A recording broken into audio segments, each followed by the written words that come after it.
नमस्कार दोस्तों, स्वागत है आपका स्टडी फॉर सिविल सर्विसेज में। उत्तर प्रदेश का कंप्लीट कॉम्प्रिहेंसिव करंट अफेयर है ये।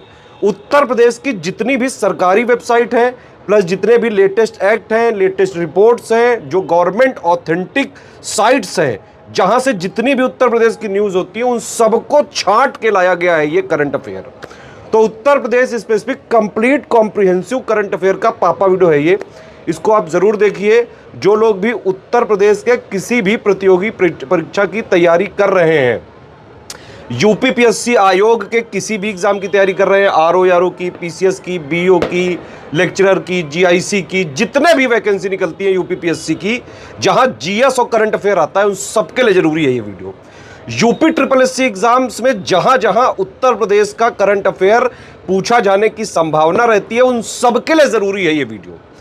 और अगर आप जो है उत्तर प्रदेश के बाहर के हैं लेकिन उत्तर प्रदेश के एग्जाम्स की तैयारी कर रहे हैं, तो ये वीडियो जरूर देखिएगा। वन स्टॉप डेस्टिनेशन है उत्तर प्रदेश के सभी एग्जाम्स को प्रिपेयर करने के लिए, स्टडी फॉर सिविल सर्विसेज। अगर आप स्टडी फॉर सिविल सर्विसेज को फॉलो करते हैं तो यूपी के सारे एग्जाम्स में, यूपीपीएससी के आरओ में हो गया, पीसीएस में हो गया, बीओ में हो गया, और भी जितने एग्जाम्स हैं जहां जीएस और करंट आती है, उसके लिए आप सिर्फ और सिर्फ एक ही सोर्स पर रिलाई कर सकते हैं, वो है स्टडी फॉर सिविल सर्विसेज।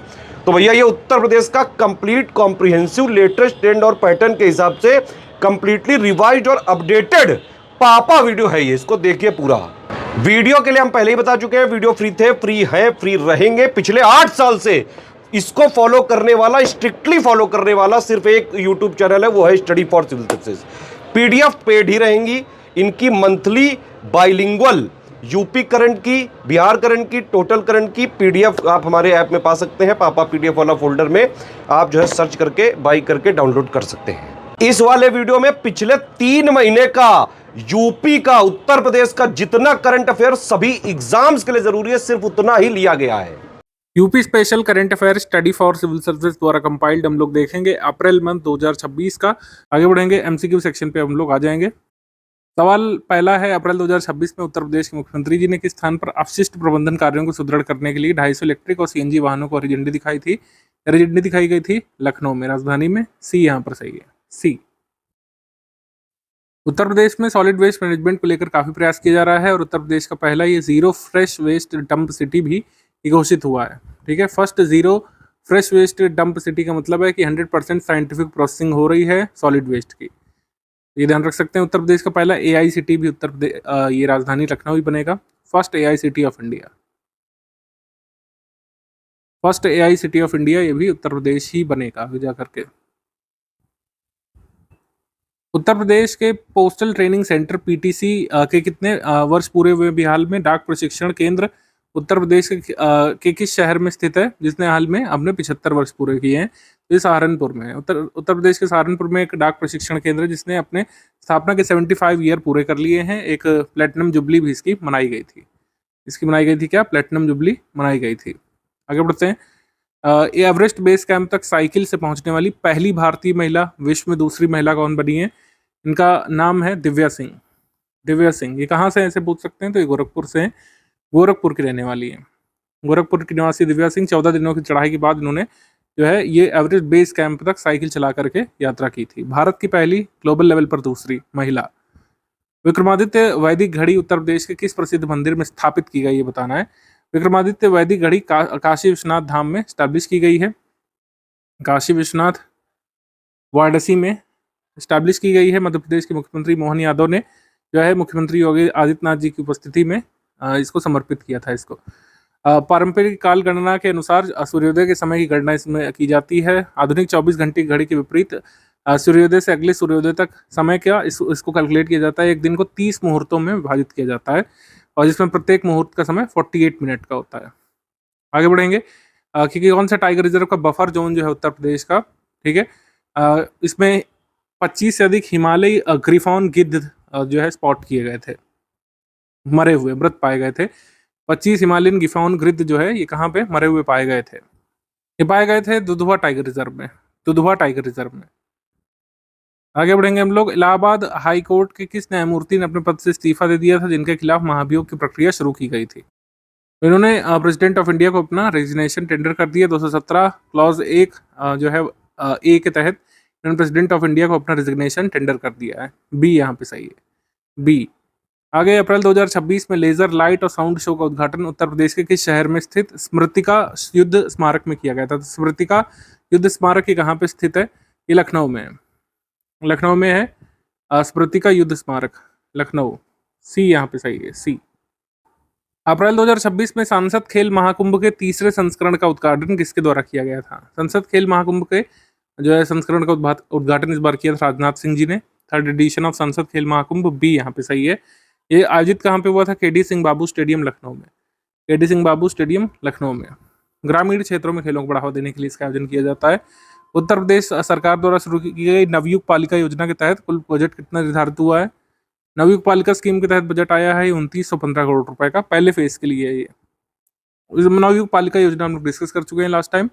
इसका बेसिकली उद्देश्य जहां पर म्यूनिसिपल कॉर्पोरेशन नहीं है वहां के सिटीज में अर्बन डेवलपमेंट करना, स्मॉल सिटीज जिसको टीयर 2 सिटीज या जो टाउन्स कहा जाता है जहां पर नगर निगम नहीं है, ठीक है, उनको जो है डेवलप करना। टीयर 2 और टीयर 3 अर्बन सेंटर्स को डेवलप करना इसका उद्देश्य है। ये 5 साल के लिए स्कीम चलेगी 2029-30 तक, ठीक है। ये खास बात ये है कि राज्य अपने संसाधनों से वित्त पोषित करेगी, शहरों को केंद्र से कोई भी इसमें योगदान नहीं मांगा जाएगा नवयुग पालिका योजना में। उत्तर प्रदेश सरकार द्वारा न्यूनतम मजदूरी में किया गया संशोधन था क्योंकि नोएडा के जो है टेक्सटाइल वर्कर्स ने स्ट्राइक की थी। ये कब से जो है प्रभावी माना जा रहा है? 1 अप्रैल 2026 से।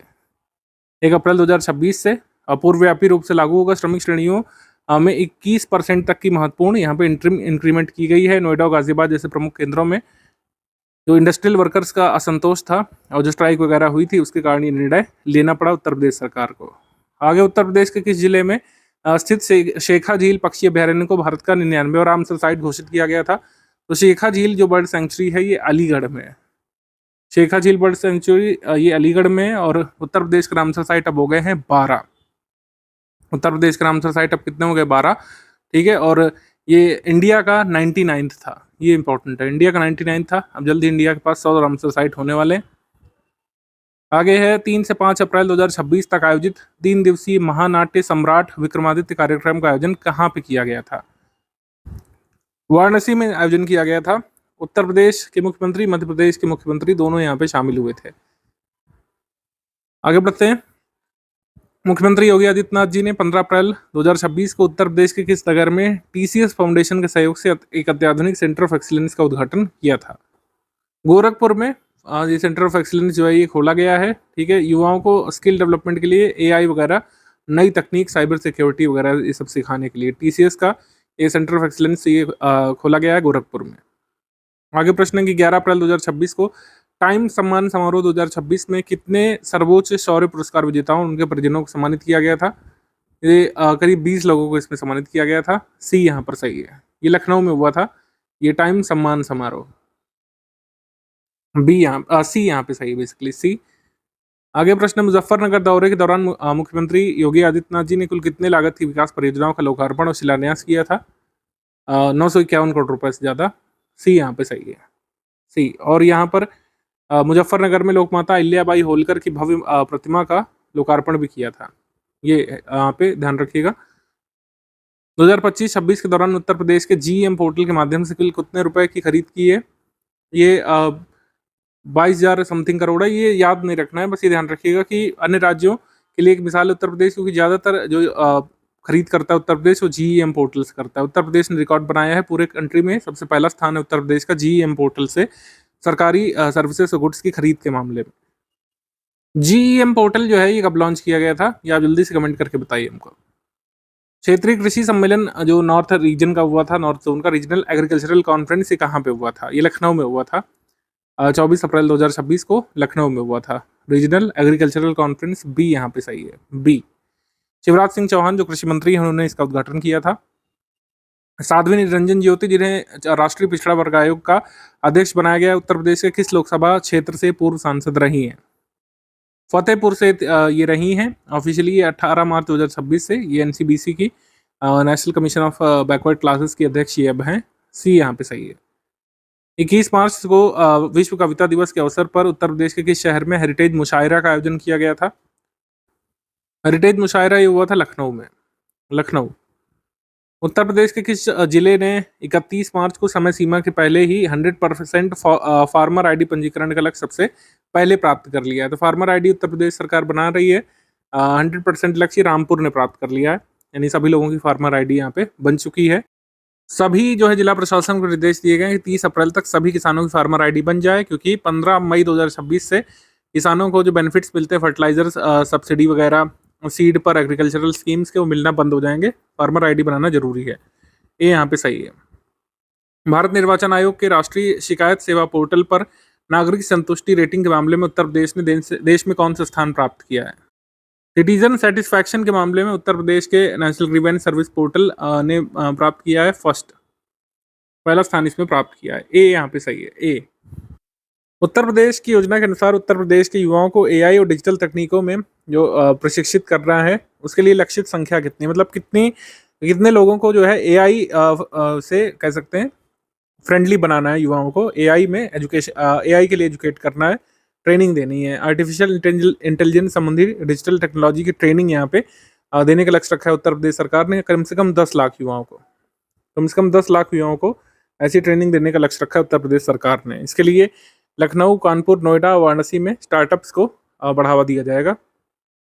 आगे, उत्तर प्रदेश सरकार ने हाल ही में किस विभाग के अंतर्गत कार्यरत शिक्षकों के लिए 5 लाख रुपए तक की कैशलेस स्वास्थ्य बीमा सुविधा को मंजूर कर दिया है? उच्च शिक्षा विभाग के शिक्षकों को 5 लाख रुपए तक का ये जो है कैशलेस इंश्योरेंस मिलेगा, जो एडेड कॉलेजेस में, स्टेट यूनिवर्सिटीज़ में, सेल्फ फाइनेंस इंस्टीट्यूशंस में पढ़ा रहे हैं। आगे, उत्तर प्रदेश सरकार ने सभी मंडलों में स्पोर्ट्स कॉलेज स्थापित करने का लक्ष्य किस अंतर्राष्ट्रीय खेल आयोजन को ध्यान में रख करके तय किया है? अब चूंकि पता है आपको, कॉमनवेल्थ गेम्स 2030 की मेजबानी इंडिया को मिल रही है अहमदाबाद में, हालांकि ये होगा, लेकिन उत्तर प्रदेश उससे पहले अपना स्पोर्ट्स इकोसिस्टम जो है अच्छा करना चाहता है। स्पोर्ट्स कॉलेज वगैरह ये हर एडमिनिस्ट्रेटिव डिवीजन में स्टैब्लिश करने का लक्ष्य है उत्तर प्रदेश गवर्नमेंट का। मुख्यमंत्री जी ने विकसित भारत विकसित उत्तर प्रदेश 2047 कार्यक्रम को कहाँ पे संबोधित किया था? तो ये संबोधित किया गया था महायोगी गोरखनाथ यूनिवर्सिटी गोरखपुर में। बी यहाँ पे सही है, बी। पेरिस ओलंपिक 2024 में कांस्य पदक जीतने वाली भारतीय हॉकी टीम के किस सदस्य को उत्तर प्रदेश पुलिस में पुलिस उपाधीक्षक नियुक्त किया गया था? यह है राजकुमार पाल। राजकुमार पाल, सी यहाँ पे सही है। 2024 में ओलंपिक में ब्रॉन्ज जीता था इंडियन हॉकी टीम ने, तो उसके प्लेयर हैं राजकुमार पाल, जो कि उत्तर प्रदेश से बिलोंग करते हैं। इनको पुलिस उपाधीक्षक, डिप्टी सुपरिटेंडेंट ऑफ पुलिस की पोस्ट दी गई है। और भी लोगों को, जैसे पैरालंपिक गोल्ड मेडलिस्ट जो थे प्रवीण कुमार गौतम बुद्ध नगर से हाई जंप में, उनको भी ये दिया गया है डीएसपी का पद। इसके अलावा अजीत सिंह जो इटावा से हैं, 200 मीटर का 200 मीटर की ब्रॉन्ज मेडलिस्ट जो गाजियाबाद से सिमरन है, इनको भी अलग अलग पोस्ट दी जाएंगे डीपीआरओ की, डिस्ट्रिक्ट पंचायती राज ऑफिसर की। आगे, 29 अप्रैल 2026 को प्रधानमंत्री नरेंद्र मोदी जी ने गंगा एक्सप्रेसवे का उद्घाटन उत्तर प्रदेश के किस जिले में किया था? हरदोई में प्रधानमंत्री जी ने इसका उद्घाटन किया था, ठीक है। लेकिन एक आश्चर्यजनक बात यह भी है कि इसी एक्सप्रेसवे का शिलान्यास भी पीएम जी ने किया था। इसका शिलान्यास भी पीएम मोदी जी ने किया था 5 वर्ष पहले 2021 में 18 दिसंबर को, और ये इसको इनॉग्रेट किया गया। 594 किलोमीटर लंबा एक्सप्रेसवे है, और जो है कुल मिलाकर कह रहे हैं कि मेरठ प्रयागराज में कनेक्टिविटी टाइम कम हो जाएगा, 6-7 घंटे पहले लोग जो है पहुंच सकेंगे। 594 किलोमीटर लंबा एक्सप्रेसवे कहाँ कहाँ से गुजरेगा, ये एग्जाम में जैसे आ सकता है, तो 12 जिलों से होकर के गुजरेगा। 12 जिलों से होकर के गुजरेगा। ये मेरठ से शुरू होकर के हापुड़, ज्योतिबा फूले नगर, संभल, शाहजहांपुर, बदायूं, फर्रुखाबाद, हरदोई और जो है उन्नाव को कनेक्ट करेगा, रायबरेली को, प्रतापगढ़ को, फिर प्रयागराज अंत तक पहुंचेगा। 12 जिलों को कनेक्ट करेगा ये जो है एक्सप्रेसवे। और ये आप देखेंगे किस तरीके से इसकी मतलब कह सकते हैं कनेक्टिविटी ईस्ट से वेस्ट उत्तर प्रदेश को कनेक्ट कर रहा है। आगे, मुख्यमंत्री जी ने नवनिर्माण के 9 वर्ष नामक पुस्तक का विमोचन कहाँ पे किया था? लोक भवन लखनऊ में। नवनिर्माण के 9 वर्ष, लोक भवन लखनऊ। राज्य सरकार के 9 वर्षों के अभूतपूर्व विकास और सतत समृद्धि के बारे में एस्पिरेंट्स के लिए जरूरी हो सकती है। कुछ जो उत्तर प्रदेश के अचीवमेंट्स वगैरह पूछ ली जाती हैं GS 5-6 में। बाराबंकी से बहराइच तक प्रस्तावित 4 लेन के राष्ट्रीय राजमार्ग 927 की कुल लंबाई कितनी है? ठीक है ना, मतलब 4 लेन का जो नेशनल हाईवे 927 जो कि बाराबंकी से बहराइच को कनेक्ट करेगा, इसकी लंबाई कितनी होगी? अगर 100 किलोमीटर प्लस कुछ होगी, 101.515 किलोमीटर्स। ए यहाँ पे सही है। ये बनेगा, अभी इसको खाली अप्रूव किया गया है, पब्लिक प्राइवेट पार्टनरशिप के अंतर्गत ये बनेगा। आगे उत्तर प्रदेश सरकार के किस विभाग ने सर्किट हाउस और गेस्ट हाउस की ऑनलाइन बुकिंग के लिए पोर्टल जारी कर दिया है? ये किया है पब्लिक वर्क्स डिपार्टमेंट ने, पीडब्ल्यूडी ने। सी यहाँ पे सही है। मार्च 2026 में लखनऊ के ग्रीन कॉरिडोर परियोजना के दूसरे चरण का लोकार्पण और शिलान्यास किसके द्वारा किया गया था? रक्षा मंत्री राजनाथ सिंह जी और मुख्यमंत्री योगी आदित्यनाथ जी के द्वारा। ये ग्रीन कॉरिडोर प्रोजेक्ट लखनऊ के ट्रैफिक मैनेजमेंट को जो है एक नेक्स्ट लेवल पे ले जाना चाहता है। सी यहाँ पे सही है। आगे गिवन है, उत्तर प्रदेश के मुख्यमंत्री जी ने टाटा मोटर्स के प्लांट से 10 लाखवीं इलेक्ट्रिक बस को हरी झंडी दिखाकर रवाना कहाँ पे किया था? टाटा मोटर्स का प्लांट कुल मिलाकर कहाँ पे? अगर ये अवेयरनेस होती तो सिंपली आप इसका आंसर कर देते। ठीक है, बी लखनऊ यहाँ पे सही है। टाटा मोटर्स प्लांट के 35 वर्षों के परिचालन को कंप्लीट कर लिया गया है। ठीक है, और 10 लाखवीं इलेक्ट्रिक बस को हरी झंडी दिखाई थी मुख्यमंत्री जी ने। उत्तर प्रदेश के कैबिनेट के निर्णय के अनुसार सरकारी कर्मचारी जब कोई शेयर खरीदेंगे या कोई बड़ा निवेश करेंगे तो निवेश की वो सीमा कितनी होगी जिसकी जानकारी उन्हें रजिस्टर करनी पड़ेगी। तो अगर आपने बेसिक पे के 6 माह की जितना भी वो एग्रीगेट बनता है बेसिक पे का, उस राशि का अगर इन्वेस्टमेंट करते हैं साल के किसी भी वर्ष में, तो उन्हें सक्षम प्राधिकारी को सूचित करना पड़ेगा। तो बी यहाँ पे सही है। अगर वो कोई ऐसा खर्चा करते हैं, कोई ऐसा इन्वेस्टमेंट करते हैं जो उनके मूल वेतन के 6 माह की राशि से अधिक हो, तो उन्हें कॉम्पिटेंट अथॉरिटी को जो है इन्फॉर्म करना पड़ेगा। आगे है, रॉक लिंक इंडिया द्वारा भारत की पहली एकीकृत लिथियम आयन बैटरी और रेयर अर्थ मैग्नेट रिसाइकलिंग सुविधा उत्तर प्रदेश के किस जिले में स्थापित की गई है? स्थापित की गई बुलंदशहर में। बुलंदशहर में, ए यहाँ पे सही है, बुलंदशहर। 22 अप्रैल 2026 को भारतीय वायुसेना ने उत्तर प्रदेश के किस जिले में आपातकालीन लैंडिंग सुविधा का सफल संचालन किया था? ये किया था सुल्तानपुर में। बी सुल्तानपुर में, बी सुल्तानपुर। अप्रैल 2026 में मुख्यमंत्री जी के मंत्रिमंडल ने किस जिले में के कैंपियरगंज रीजन में राज्य के पहले उत्तर प्रदेश वानिकी और औद्यानिकी विश्वविद्यालय की स्थापना को मंजूर कर दिया है? यानी उत्तर प्रदेश का स्टेट्स फर्स्ट, या फिर कह सकते हैं जो नॉर्थ इंडिया फर्स्ट, या फिर इंडिया फर्स्ट भी कह सकते हैं आप, इंडिया का फर्स्ट डेडिकेटेड फॉरेस्ट्री यूनिवर्सिटी होगा। ये कैंपियरगंज रीजन में बनेगा, कहाँ पे? गोरखपुर के पास। गोरखपुर के पास यहाँ पे बनेगा। बी यहाँ पे सही है।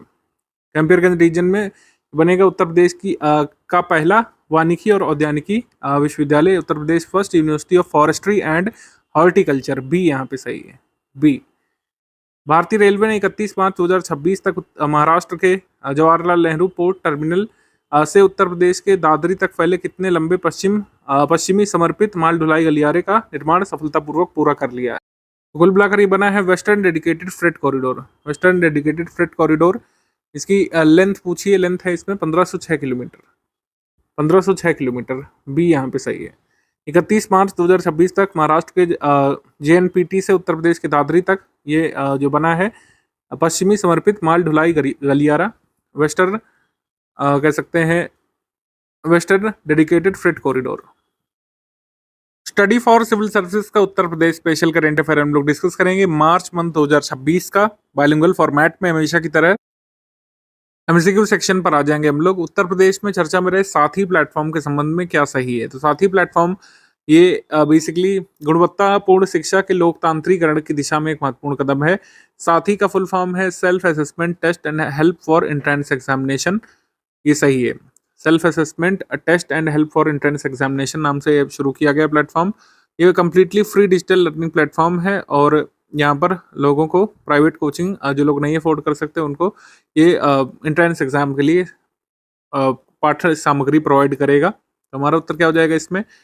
सी, बोथ 1 and 2 यहाँ पे करेक्ट है। ऐसे प्लेटफॉर्म IIT कानपुर बनाता रहता है। IIT कानपुर ने इसको डेवलप किया है। फुली ऑपरेशनल इसको किया गया है मार्च 2026 में। इसको IIT कानपुर ने डेवलप किया है बेसिकली जेई प्रिपरेशन के लिए, जेई नीट की प्रिपरेशन के लिए इसको शुरू किया गया है। ऐसे इनोवेशंस पहले भी IIT कानपुर करता रहा है, जैसे मोबाइल मास्टर जी बनाया था कोविड के बाद। मोबाइल मास्टर जी करके एक क्लासरूम प्लेटफॉर्म ये बनाया था, मोबाइल मास्टर जी करके, जिससे मोबाइल फ़ोन के माध्यम से आप वीडियो लेक्चर रिकॉर्ड कर सकते थे और उसको पहुंचा सकते थे लोगों तक। तो सी यहाँ पे सही है। बाकी फ्री कोचिंग के लिए मुख्यमंत्री अभ्युदय योजना ये फरवरी 2021 में आई थी, ये भी कोविड के बाद, और इसमें प्रतियोगी परीक्षाओं की तैयारी कराई जाती है और UPSC UPPSC वगैरह की भी तैयारी ये लोग ऐसा क्लेम करते हैं कराते हैं। ज़्यादा कोई खास स्टडी मटेरियल तो नहीं अपलोडेड है। वेबसाइट वगैरह पर। ठीक है, आगे हम लोग बढ़ते हैं। निम्नलिखित में से कौन सा कथन यहाँ पे गलत है? फरवरी 2026 में राष्ट्रीय हरित अधिकरण एनजीटी ने उत्तर प्रदेश सरकार को बलरामपुर जिले में स्थित सुवाव को राजस्व अभिलेखों और राजपत्र में नाला या ड्रेन के स्थान पर पुनः नदी के रूप में वर्गीकृत करने के आदेश दिए थे। सुवाव बेसिकली कभी राप्ती की ट्रिब्यूटरी हुआ करती थी, लेकिन अब ये बदहाल अवस्था में है, इसको नाला या फिर ड्रेनेज कहा जा रहा है। तो एनजीटी ने कहा है कि तुरंत ही इसको ऑफिशियल रिकॉर्ड्स में नदी का दर्जा दिया जाए वापस से। 120 किलोमीटर लंबी नदी, ये ट्रिब्यूटरी है गंगा रिवर की, दिया हुआ है। फैक्चुअली तो रॉन्ग हो जाएगा, ऑल्दो ये गंगा रिवर सिस्टम का ही पार्ट है, लेकिन इमीडिएटली किसकी नदी मतलब कह सकते हैं ट्रिब्यूटरी है? राप्ती रिवर की, राप्ती रिवर की। और राप्ती रिवर जो है ये घाघरा की है, घाघरा की लेफ्ट बैंक ट्रिब्यूटरी, और Ghaghara ultimately Ganga river system का पार्ट है। तो अगर कहें कि सुवाव नदी गंगा रिवर सिस्टम का पार्ट है, यस, और इमीडिएटली किसकी ट्रिब्यूटरी है? राप्ती रिवर की, राप्ती रिवर। हमारा उत्तर सही हो जाएगा इसमें, incorrect, only two, only two. अगर गंगा रिवर सिस्टम हो जाता तो दोनों सही हो जाते हैं। ठीक है, आगे बढ़ते हैं। कौन सा कथन यहाँ पे सही है? 16 मार्च 2026 को आधिकारिक तौर पर भारतीय भूवैज्ञानिक सर्वेक्षण जीएसआई ने उत्तर प्रदेश के बांदा जिले स्थित कालिंजर किले के आसपास पहाड़ी क्षेत्र को नेशनल जियो हेरिटेज साइट घोषित किया है। जियो हेरिटेज साइट हमको कई सारी लर्न करनी पड़ती है लिस्टिंग में, तो उसमें ये बांदा का ये रीजन जुड़ जाएगा। कलिंजर फोर्ट बांदा ये जियो हेरिटेज साइट के रूप में शामिल कर लिया गया है।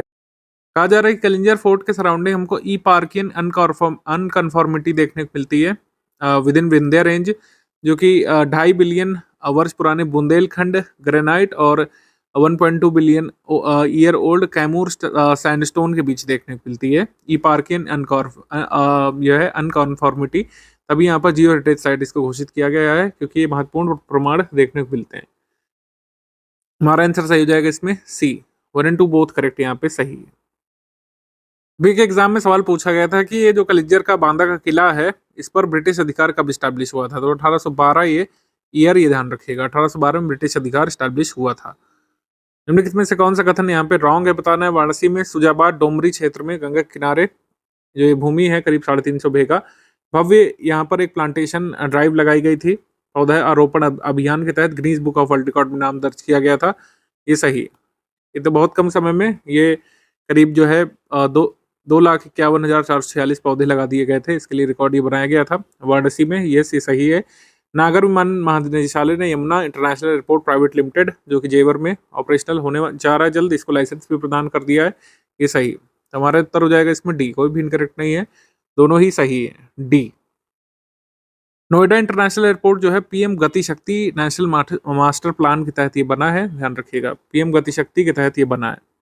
और इसमें एक फॉरेन इन्वेस्टर भी शामिल है, जो कि है ज्यूरिक एयरपोर्ट, ज्यूरिक एयरपोर्ट। अब जल्दी से कमेंट करके बताइए कि ज्यूरिक सिटी जो है ये किस देश में पड़ता है, किस कंट्री में पड़ता है ज्यूरिश? आगे प्रश्न है, दक्षिणी कमांड जो भारतीय सेना की है, इसने बबीना फील्ड फायरिंग रेंज में उत्तर प्रदेश में अमोघ ज्वाला नामक अभ्यास किया है। ये सही, बबीना फायरिंग रेंज ये झांसी में उत्तर प्रदेश में, यहाँ पर अमोघ ज्वाला यहाँ पे किया गया है। प्रौद्योगिकी आधारित यंत्रीकृत युद्ध क्षमताओं का सत्यापन करना, अभ्यास करना। नरेंद्र मोदी जी की अध्यक्षता में फरीदाबाद को और नोएडा अंतर्राष्ट्रीय हवाई अड्डे से जोड़ने वाली सड़क संपर्क परियोजना के अंतर्गत 11 किलोमीटर लंबा एलिवेटेड कॉरिडोर की स्वीकृति प्रदान कर दी गई है।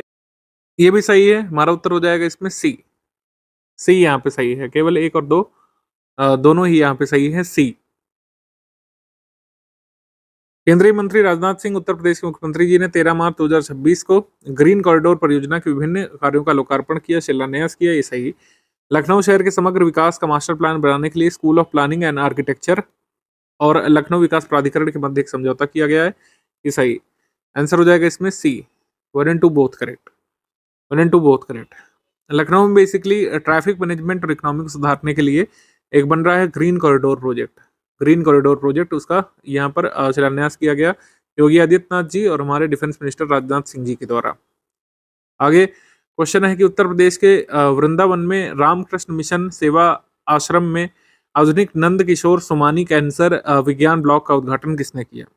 वृंदावन में कैंसर विज्ञान ब्लॉक का उद्घाटन किया था प्रेसिडेंट जी ने। सी यहाँ पे सही है। पंचायती राज मंत्रालय ने वित्तीय वर्ष 2025-26 के लिए उत्तर प्रदेश को पंचायती राज और ग्रामीण स्थानीय निकायों को 15वें वित्त आयोग के तहत टाइड और अनटाइड ग्रांट्स के रूप में इतने रुपए से अधिक की राशि जारी करने की घोषणा की है। ये फिगर चाहे तो देख सकते हैं, कहीं कहीं पूछा जा सकता है। तो टाइड और अनटाइड ग्रांट ये जारी कर दी गई उत्तर प्रदेश को। आगे जल जीवन मिशन 2.0 के तहत आंध्र प्रदेश, ओडिशा, उत्तर प्रदेश, गुजरात, हरियाणा, छत्तीसगढ़, हिमाचल प्रदेश, गोवा, महाराष्ट्र और राजस्थान ने सुधार आधारित समझौता रिफॉर्म बेस्ड एमओयू साइन कर दिया है। जैसे हमने वीडियो की शुरुआत में डिस्कस किया था, ये सही है। उत्तर हो जाएगा इसमें डी। उपर्युक्त में से कोई भी इनकरेक्ट नहीं है, डी यहाँ पे सही है। 11 मार्च 2026 को सुप्रीम कोर्ट ने उत्तर प्रदेश के किस शहर के हरीश राणा केस में भारत में पहली बार पैसिव यूथनेसिया या फिर निष्क्रिय इच्छा मृत्यु की अनुमति दी। तो पैसिव यूथनेसिया का जो पहला केस है वो यहाँ पर देखा गया था, डी, गाजियाबाद में। गाजियाबाद में पहली बार एक पैसिव यूथनेसिया को अनुमति यहाँ पे दी गई है। एक्टिव यूथनेसिया अभी भी भारत में लीगल है, ध्यान रखिएगा। और हरीश राणा 32 साल के जो हैं, कॉमा में है 13 सालों से सुप्रीम कोर्ट ने उनके right to withdraw life support system को रिकॉग्नाइज किया है और right to die with dignity के अंतर्गत इसको अलाउ कर दिया है। मार्च 2026 में उत्तर प्रदेश की मंत्रिपरिषद ने मुख्यमंत्री शहरी विस्तारीकरण नए शहर प्रोत्साहन योजना के अंतर्गत संबंधित अभिकरणों को सीड कैपिटल के रूप में कितने रुपए की वित्तीय सहायता प्रदान की। शहरी विस्तारीकरण योजना के तहत 25 करोड़ रुपए अभी यहाँ पर पहला ये बजट यहाँ पर पहला जो है इंस्टॉलमेंट ये दिया गया है। टोटल ये परियोजना 3000 करोड़ रुपए की लगभग है और ये 8 जो है कह सकते हैं शहरों के लिए है।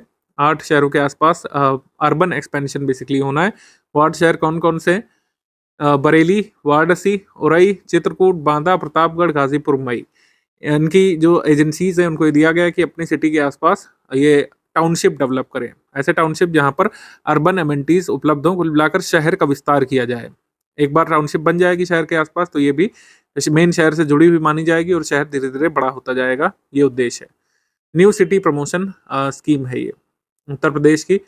निम्नलिखित में से कौन सा कथन सही है? उत्तर प्रदेश राज्य ने राज्य पक्षी सारस के संरक्षण के लिए एक सारस सर्किट स्टैब्लिश करने की घोषणा की है, ये सही। ये बनेगा सारस क्रेन सर्किट। इंस्टाग्राम फॉलोअर्स के मामले में योगी आदित्यनाथ जी जो है प्रधानमंत्री से पीछे हैं और सेकंड मोस्ट फॉलोड है इंस्टाग्राम में मोदी जी के बाद, ये सही। आंसर हो जाएगा इसमें सी। सी यहाँ पे सही है। 1 and 2 both correct. 1 and 2 both correct, C. और जो ये सारस क्रेन कंजर्वेशन सर्किट जो बन रहा है मैनपुरी और इटावा के आसपास के हिस्सों को और वहाँ की वेटलैंड साइट को कवर करेगा। योगी आदित्यनाथ जी की अध्यक्षता में कैबिनेट बैठक में बांदा में कितने हजार लीटर प्रतिदिन क्षमता वाला नए डेयरी प्लांट की स्थापना किए जाने का निर्णय लिया गया है। इसमें कहा गया है कि 20,000 लीटर क्षमता वाला एक डेयरी प्लांट ही बांदा में खुलेगा। ए यहाँ पे सही है, ए। और एग्जिस्टिंग जो झांसी में प्लांट है उसकी क्षमता जो है डबल की जाएगी। 10,000 लीटर की कैपेसिटी है, उसको बढ़ा करके 30,000 लीटर किया जाएगा। ए यहाँ पे सही है, ए। आगे क्वेश्चन है, निम्नलिखित में से कौन सा कथन सही है? मार्च 2026 में उत्तर प्रदेश मंत्रिपरिषद ने Uttar Pradesh design build finance operate transfer model के तहत प्लग एंड प्ले औद्योगिक शेड्स के विकास हेतु 2026 योजना की भी मंजूरी दे दी है, तो ये सही है। आगे उत्तर प्रदेश कैबिनेट ने बैठक के दौरान उत्तर प्रदेश आनंद विवाह रजिस्ट्रेशन नियमावली 2026 को प्रख्यापित कर दिया है। आनंद विवाह आपने अगर नहीं सुना है कभी तो आनंद मैरिज जो है ये सिखों में होती है। आनंद मैरिजेस जो है ये सिख कम्युनिटी में होती है और बाकायदा इसकी लीगल बैकिंग है अंग्रेजों के समय से ही। सिख कम्युनिटी में लीगल मैरिज ये मानी जाती है 1909 से ही, जो कह सकते हैं अंग्रेजों के समय से। तो इसी के रूल्स के लिए प्रोमलगेशन उत्तर प्रदेश सरकार ने भी कर दिया रजिस्ट्रेशन के लिए बेसिकली, ठीक है। आंसर यहाँ पर क्या हो जाएगा? सी। 1 and 2 बोथ करेक्ट, सी हो जाएगा। 1 and 2 बोथ करेक्ट, सी। 24 मार्च 2026 को मुख्यमंत्री आदित्यनाथ जी ने निवेश मित्र सिंगल विंडो सिस्टम 3.0 प्लेटफॉर्म का शुभारंभ किया। ये वही परिष्कृत तरीके से आ जाता है। निवेश मित्र का उद्देश्य कुल मिलाकर उत्तर प्रदेश में पूछते हैं, अभी फिर आरओ मेंस में पूछा था। इसका उद्देश्य क्या है? Ease of doing business promote करना, ईज ऑफ डूइंग बिजनेस को प्रमोट करना। ये ऑनलाइन पूरा प्लेटफॉर्म बना दिया है जिसमें आप उत्तर प्रदेश में कोई भी निवेश बेसिकली करना चाहते हैं, कोई बड़ी जगह खरीदना चाहते हैं निवेश के लिए, तो पूरा जो सिस्टम है वो ऑनलाइन कर दिया है। आप बाकायदा टिकट रेस कर दीजिए, आपका पेमेंट फी पेमेंट से लेकर बाकी सारी चीज़ें ऑनलाइन होंगी और जब भी सर्वे वगैरह की बारी आएगी तो बाकायदा उसकी भी ऑनलाइन रिसीट वगैरह मिलेगी। एक सिंगल विंडो सिस्टम कर दिया, आपको ऑफिस से ऑफिस भटकने की जरूरत नहीं है। तो ईज ऑफ डूइंग बिजनेस को प्रमोट करने के लिए निवेश मित्र ये और उत्तर प्रदेश राजस्व संहिता 2006 की धारा 80 में संशोधन के लिए यहाँ पर एक ऑर्डर जारी कर दिया है या ऑर्डिनेंस जारी कर दिया है, अध्यादेश। ये सही है, उत्तर हो जाएगा इसमें 1 and 2 both correct. 1 and 2 both correct, C यहाँ पे सही है। ये ऑर्डिनेंस ये कहता है कि नॉन एग्रीकल्चरल पर्पस के लिए जो लैंड है उसको मतलब कह सकते हैं, मतलब एग्रीकल्चरल लैंड को नॉन एग्रीकल्चरल पर्पस के लिए यूज़ करने के लिए जो डेवलपमेंट अथॉरिटीज़ हैं, इंडस्ट्रियल अथॉरिटीज़ हैं, रेगुलेटेड एरियाज़ हैं, उनको पावर कुल मिलाकर दे दिया है। पहले क्या होता था कि अगर कोई कृषि भूमि है उसको गैर कृषि उपयोग के लिए बहुत लंबी प्रक्रिया होती थी, लेकिन अब उसको सिंप्लीफाई कर दिया है कि जो विकास प्राधिकरण है, ठीक है, और औद्योगिक विकास प्राधिकरण है, वो कह सकते हैं कृषि भूमि को नॉन एग्रीकल्चरल पर्पस के लिए इस्तेमाल कर सके। मुख्यमंत्री योगी आदित्यनाथ जी की अध्यक्षता में जो कैबिनेट बैठक हुई है उनके संबंध में क्या सही है? मार्च 2026 में उत्तर प्रदेश मंत्रिमंडल ने मेरठ में गंगा एक्सप्रेसवे के पास 200 एकड़ से अधिक भूमि पर इंटीग्रेटेड मैन्युफैक्चरिंग और लॉजिस्टिक क्लस्टर स्थापित करने के लिए मंजूरी दे दी है। ये सही। और यूपीडा द्वारा ये विकसित किए गए एक्सप्रेसवे के किनारे 49 स्थलों पर इंडस्ट्रियल कॉरिडोर विकास इंडस्ट्रियल परियोजना लगाने के लिए integrated manufacturing and logistic cluster की स्थापना का विकास किया जाएगा। ये संख्या गलत है, 49 नहीं 29 साइट अभी अप्रूव हुई हैं, 29 साइट्स में होगा। सेकंड यहाँ पे इनकरेक्ट है, तो यहाँ पे उत्तर हो जाएगा करेक्ट ओनली 1। करेक्ट हो जाएगा उत्तर केवल 1 या फिर ओनली 1। एयर क्वालिटी की बात ही हो रही तो एक बार हम लोग रिकॉल कर लेते हैं कि जो NCAP है, नेशनल क्लीन एयर प्रोग्राम, जो जनवरी 2019 में आया था, इसमें उत्तर प्रदेश के कितने जिलों को शामिल किया गया था? उत्तर प्रदेश के कुल मिलाकर के 17 शहरों को इसमें शामिल किया गया था, याद रखिएगा। नेशनल क्लीन एयर प्रोग्राम में उत्तर प्रदेश के 17 शहरों को शामिल किया गया था। इंडिया लेवल पर कितने शहर शामिल थे? 131। स्टडी फॉर सिविल सर्विस के उत्तर प्रदेश स्पेशल करंट अफेयर के वीडियो में आप सभी का स्वागत है। फरवरी मंथ 2026 के most important UP special current affair हम लोग कवर करेंगे। एमसीक्यू करंट अफेयर पर अब हम आ जाएंगे। एमसीक्यू करंट अफेयर में पहला स्टेटमेंट है कि प्राइम मिनिस्टर नरेंद्र मोदी जी ने national centre of excellence at the national skill training institute Prayagraj में अनाउंस किया था फ्रेंच गवर्नमेंट के साथ। बाकी सब सही है, लेकिन national skill training institute Kanpur में किया था, ना कि प्रयाग में। कानपुर के नेशनल स्किल ट्रेनिंग इंस्टीट्यूट में प्रधानमंत्री जी ने एक नेशनल सेंटर ऑफ एक्सीलेंस की स्थापना का अनाउंसमेंट किया था, जो कि फ्रेंच गवर्नमेंट के साथ उत्तर प्रदेश सरकार डेवलप करेगी। ठीक है, मतलब केंद्र सरकार जो है उत्तर प्रदेश में डेवलप करेगी, लेकिन ये कानपुर में बनेगा, यहाँ पे प्रयागराज में नहीं। प्रयागराज गलत, कानपुर सही हो जाएगा। पहला स्टेटमेंट रॉन्ग हो गया हमारा फैक्चुअली। देश का पहला इंडियन इंस्टीट्यूट ऑफ स्किल, इसकी आधारशिला भी कहाँ पे रखी गई थी? कानपुर में। India's first Indian institute of skills की आधारशिला भी कानपुर में रखी गई थी। इसके बाद है कि भारत फ्रांस रणनीतिक साझेदारी के तहत कानपुर के राष्ट्रीय कौशल प्रशिक्षण संस्थान में भारत फ्रांस राष्ट्रीय विमानन उत्कृष्टता केंद्र स्थापना की मंजूरी दी गई। कि इंडिया फ्रांस स्ट्रेटेजिक पार्टनरशिप के तहत ये बनेगा national skill training institute Kanpur में, एक Indo French national centre of excellence in aviation, तो ये कानपुर में बनेगा। ये सही है, ये सही। ठीक है, फ्रांस गवर्नमेंट के साथ मिर्जापुर में सोलर प्लांट भी लगाया है हमने काफ़ी पहले, तो ये भी पता होना चाहिए। उत्तर प्रदेश गवर्नमेंट ने अनाउंस किया था establishment of data centre authority in state. Uttar Pradesh सरकार ने राज्य में डेटा सेंटर प्राधिकरण की स्थापना की मंजूरी दी है, ये सही है। तो इसमें सही कथन हो जाएगा दूसरा और तीसरा, बी यहाँ पे सही हो जाएगा, बी। केवल 2 और 3, बाकी इसकी डिटेलिंग दी हुई है, आप इसका स्क्रीनशॉट रख सकते हैं। आगे बढ़ते हैं हम लोग। 21 फेब 2026 को निम्नलिखित में से किसने वर्चुअली उत्तर प्रदेश के ग्रेटर नोएडा स्थित जेवर में यमुना एक्सप्रेसवे औद्योगिक विकास प्राधिकरण क्षेत्र में HCL फॉक्सकॉन संयुक्त उद्यम परियोजना इंडिया चिप प्राइवेट लिमिटेड का शिलान्यास किया था? इंडिया चिप प्राइवेट लिमिटेड इस जॉइंट वेंचर को कहा जा रहा है, HCL फॉक्सकॉन का है। Yamuna expressway industrial development authority area में जेवर में, जहाँ पे एयरपोर्ट बन रहा है, बन गया है वैसे नया, वहाँ पे इनॉग्रेट किया गया था नरेंद्र मोदी जी के द्वारा। ए सही है, ए यहाँ पे सही है, श्री नरेंद्र मोदी। 22 फेब 2026 को निम्नलिखित में से किसने भारत के पहले नमो भारत RRTS का उद्घाटन किया था? प्रधानमंत्री जी ने इसको खुद इनॉग्रेट किया था, श्री नरेंद्र मोदी। डी यहाँ पे सही है, डी। नमो भारत रैपिड रेल और मेरठ मेट्रो का उद्घाटन जो है किया गया था। Basically regional rapid transport system इसको कहा जाता है। 82 किलोमीटर लंबा कॉरिडोर, ये कनेक्ट करता है पैसेंजर्स को सराय काले खान दिल्ली से मोदीपुरम मेरठ तक। अगला हमारा सवाल है कि राष्ट्रीय सांख्यिकी प्रणाली प्रशिक्षण अकेडमी ने कौन सा अपना स्थापना दिवस मनाया था? National statistical system training academy ने अपना 18वां स्थापना दिवस मनाया था। बी यहाँ पे सही हो जाएगा, बी। और ये कहाँ पे अवस्थित है? कहाँ पे अवस्थित है? ग्रेटर नोएडा, गौतम बुद्ध नगर में। इसके बाद कौन सा कथन यहाँ पे गलत है? इलाहाबाद हाईकोर्ट ने स्पष्ट किया कि उत्तर प्रदेश विधि विरुद्ध धर्म संपरिवर्तन प्रतिषेध अधिनियम जो है 2021 वाला, ये जबरन धर्म परिवर्तन को रोकने का काम करता है। जो लोग मतलब अपने मन से बालिग लोग जो रह रहे हैं कंसेंसुअल लिव इन रिलेशनशिप में, या फिर इंटरफेथ मैरिज जो लोग कर रहे हैं, उसको रोकने का प्रयास ये अधिनियम नहीं करता है। ठीक है, इंटरफेथ मैरिजेस और कंसेंसुअल लिव इन रिलेशनशिप जो अडल्ट के बीच है, उसको प्रोहिबिट नहीं करता है, ये इलाहाबाद हाईकोर्ट ने कहा था। उसके बाद है फरवरी 2026 में उत्तर प्रदेश सरकार ने राज्य के गाजियाबाद में देश की पहली मानव रहित विमान और ड्रोन रनवे बनाए जाने की घोषणा की थी।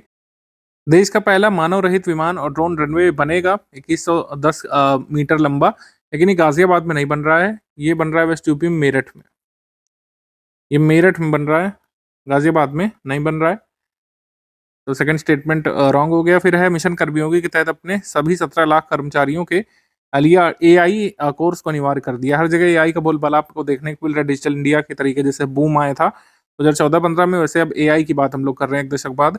तो एआई से जुड़े जितने भी फैक्ट्स वगैरह हैं ये सब कवर कर रहे हैं आपको, जब तक ये मेन स्ट्रीम रहता है तो एटलीस्ट तब तक तो रेलिवेंट है ही। इनकरेक्ट है only second, only second incorrect है। फर्स्ट और थर्ड स्टेटमेंट करेक्ट है। मेरठ में जो ड्रोन रनवे बन रहा है उसकी लेंथ होगी करीब 2110 मीटर लंबी। ठीक है, मिनिस्ट्री ऑफ डिफेंस के अंतर्गत पीआरओ बॉर्डर रोड ऑर्गेनाइजेशन इसको डेवलप करेगा। आगे बढ़ते हैं हम लोग। फरवरी 2026 में पर्यटन को आगे बढ़ाने के लिए उत्तर प्रदेश सरकार ने राज्य के किस जिले में भारत का पहला राष्ट्रीय गौ संस्कृति संग्रहालय स्थापित करने की घोषणा की थी? तो काउ कल्चर म्यूजियम गौ संस्कृति संग्रहालय ये खुलेगा मथुरा में, मथुरा में खुलेगा। डी यहाँ पे सही है, डी। इस म्यूजियम में बताया जाएगा आम जनता को कि गायों का धार्मिक, सांस्कृतिक और आध्यात्मिक महत्व क्या है, और गौ संबंधी उत्पाद जो है उनकी वैज्ञानिक उपयोगिता, साइंटिफिक इंपॉर्टेंस क्या है। जनवरी 2026 में निम्नलिखित में से किस भारतीय प्रौद्योगिकी संस्थान ने सूर्य के आंतरिक और अदृश्य चुंबकीय क्षेत्र का पहला त्रिआयामी मानचित्र तैयार किया था? Sun's internal and invisible magnetic field का जो है 3 डायमेंशनल मैप जो है ये किसने बनाया है? आईआईटी कानपुर ने, आईआईटी कानपुर ने इसको डेवलप किया है। सी, 3 डायमेंशनल गणिकीय मॉडल में संयोजित किया है। सन यानी सूर्य के इनर मैग्नेटिक फील्ड को मैप किया गया है। आगे बढ़ते हैं। निम्नलिखित में से कौन सा कथन सही है? उत्तर प्रदेश का पहला आर्य गुरुकुल म्यूजियम ब्रज क्षेत्र के फिरोजाबाद जिले के सिरसागंज में निर्मित किया जा रहा है। फर्स्ट आर्य गुरुकुल म्यूजियम ये सिरसागंज में विकसित किया जा रहा है, फिरोजाबाद में, सही। इसके बाद है कि योगी आदित्यनाथ जी ने कहा है कि वैदेही आर्ट गैलरी बनेगी, director the establishment of Vaidehi art gallery, जिसमें माता सीता के जीवन त्याग आदर्शों को बताया जाएगा, इसमें प्रोपगेट किया जाएगा, ये सही। इसके बाद है कि चीफ मिनिस्टर योगी आदित्यनाथ जी ने स्टेट फोकस पेपर 2026-27 जो प्रिपेयर किया है, नाबार्ड ने उसको एनेबल किया था गोरखपुर में। स्टेट फोकस पेपर ही निकाला जरूर गया है, लेकिन योगी आदित्यनाथ जी ने इसको लखनऊ से एनेबल किया है, लखनऊ से, ना कि गोरखपुर से। तो थर्ड स्टेटमेंट यहाँ पे रॉन्ग हो गया। 1 और 2 यहाँ पे सही हो जाएगा, ओनली 1 और 2 ओनली सही। आर्य गुरुकुल म्यूजियम जो है आइडियोलॉजी और कंट्रीब्यूशंस जो आर्य समाज की है उसके बारे में बताएगा। और ये वैदेही आर्ट गैलरी ये बननी कहाँ पे है? वैदेही आर्ट गैलरी बनेगी राम जन्मभूमि मंदिर के पास, अयोध्या में, अयोध्या में बनेगी। आर्य समाज के बारे में, दयानंद सरस्वती के बारे में, ये सब थोड़ी बातें आपको पता होनी चाहिए। 1875 में आर्य समाज की स्थापना हुई थी। वैदिक टेक्स्ट को सुप्रीम बताया गया था इसमें, और वेदों के हिसाब से, उपनिषद के हिसाब से चलने की बात इसमें कही गई थी। दयानंद सरस्वती फाउंडर, बॉम्बे में स्थापना हुई, हालांकि पॉपुलर हुआ था लाहौर वाले रीजन में। ज़्यादातर जो बनिया वर्ग के लोग हैं उनमें काफ़ी पॉपुलर ये मूवमेंट रहा था। आप मुझे कमेंट करके बताइए कि the history of Arya Samaj इस किताब के लेखक कौन है? जल्दी से ये चीज़ कमेंट करके बताइए। आगे है फिर फरवरी 2026 में उत्तर प्रदेश सरकार ने किस जिले के रामगंगा नगर आवासीय योजना सेक्टर 7 में राज्य के पहले आधुनिक मीडिया टावर बनाने की मंजूरी दी है? तो आधुनिक मीडिया टावर बनेगा बरेली में। ठीक है, बरेली डेवलपमेंट अथॉरिटी जो है इसको डेवलप करेगा। सी, बरेली, सी। 3 वित्तीय वर्षों के लिए अलग निर्यात नीति बनाने वाला उत्तर प्रदेश देश का कौन सा राज्य बना है? तो पहला ऐसा इनोवेशन उत्तर प्रदेश ने किया है, separate export policy for 3 financial year, यानी हर साल ये पॉलिसी बदलेगी। तो ज़्यादातर जैसे कहा जाता है कि हिट एंड ट्रायल करके चीज़ें करनी चाहिए। हमारी देश में ये प्रथा रही है 5-5, 10-10 साल के लिए, 15-15 साल तक के लिए पॉलिसीज़ आ जाती हैं, जबकि आजकल ज़माना तेज़ी से बदल रहा है। तो इसमें कहा गया है 26-27 के लिए, 28-29 के लिए, ठीक है? और 3 फाइनेंशियल ईयर्स के लिए अलग-अलग पॉलिसी ये लाई जाएगी, exercise export policy. Uttar Pradesh के एक्साइज़ डिपार्टमेंट ने उत्पाद शुल्क निर्यात नीति पेश की है। ये हर साल के लिए अलग-अलग रहेगी। मतलब 3 साल के लिए है और इसमें असेसमेंट होता रहेगा। ये सेपरेट एक्सपोर्ट पॉलिसी बनाने वाला उत्तर प्रदेश पहला राज्य कहा जा रहा है। कुछ समय पहले महाराष्ट्र ने भी ऐसा इनोवेशन किया था, लेकिन वो जो है ज़्यादा सक्सेसफुल नहीं रहा था। फिर वो पॉलिसी पता नहीं कहाँ चली गई, उसका कुछ इम्प्लीमेंटेशन नहीं हुआ। तो सेपरेट एक्सपोर्ट पॉलिसी बनाने वाला उत्तर प्रदेश पहला राज्य ये बना है। ये बेसिकली इसमें फोकस है ethanol production, related products from local agricultural grain and fruit based product, इनको प्रमोट किया जाएगा। अब एक्साइज से संबंधित है तो जाहिर सी बात है इसमें शराब वगैरह का मैन्युफैक्चरिंग और एक्सपोर्ट शामिल है, ठीक है, अल्कोहल वगैरह का। आगे बढ़ते हैं। निम्नलिखित में से कौन सा कथन सही है? 10 फरवरी 2026 को मुख्यमंत्री योगी आदित्यनाथ जी ने उत्तर प्रदेश के रामपुर जिले के समग्र विकास को गति देने के लिए जिले में एक समर्पित विकास प्राधिकरण स्थापित करने की घोषणा की है। तो रामपुर में नहीं बनेगा, ये बनेगा बाराबंकी में। बाराबंकी के लिए एक सेपरेट विकास प्राधिकरण की घोषणा कर दी है, बाराबंकी। तो पहला यहाँ पे रॉन्ग हो गया। सेकंड है कि योगी आदित्यनाथ जी ने उत्तर प्रदेश आयुर्विज्ञान विश्वविद्यालय सैफई इटावा के अंतर्गत लखनऊ आगरा एक्सप्रेसवे के पास 250 बेड का लेवल 1 ट्रामा सेंटर स्थापित करने का निर्णय लिया है। ये सही है। आगे 14 फरवरी 2026 को मुख्यमंत्री आदित्यनाथ जी ने गोरखपुर के तुलसीराम बिछिया में, जंगल तुलसीराम बिछिया में 2 मंजिला कल्याण मंडपम का लोकार्पण किया था। कल्याण मंडपम, तो ये सही है। हमारा आंसर क्या हो जाएगा? सही है 2 and 3 only, B. 2 and 3 only, B यहाँ पे सही है। कल्याण मंडपम जो बनाए गए, इसका उद्देश्य क्या है? सांस्कृतिक कार्यक्रमों के लिए। सांस्कृतिक कार्यक्रम जैसे जो सामूहिक शादी विवाह जो होते हैं, 300 लोगों के लिए शादी विवाह, सामूहिक आयोजन, सामाजिक उत्सव का आयोजन इसमें किया जा सकता है। कल्याण मंडपम सुविधा का निर्माण गोरखपुर विकास प्राधिकरण ने किया है, ठीक है। फरवरी 2026 में राष्ट्रीय हरित न्यायाधिकरण यानी कि नेशनल ग्रीन ट्रिब्यूनल ने ऑर्डर किया था उत्तर प्रदेश सरकार को कि reclassify which river as a river in revenue and official records, removing it from category of drain. मतलब किस कह सकते हैं, नदी को नदी का दर्जा दिया जाए, उसे नाले के दर्जे से हटा लिया जाए। तो सुआव रिवर के लिए कहा है कि सुआव नाला नहीं, अब रिवर कहलाया जाए उत्तर प्रदेश के रिकॉर्ड्स में। तो सुआव रिवर की बात हो रही है, B.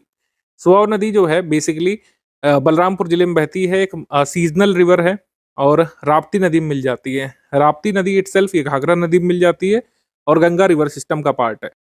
Rapti is a part of Ganga river system और ये राप्ती किसमें मिलती है? घाघरा में। सुआव रिवर राप्ती की सहायक नदी है। अभी ये नदी के नाम से जानी जाएगी जब उत्तर प्रदेश सरकार घोषणा करेगी। एनजीटी ने आदेश तो दे दिया है।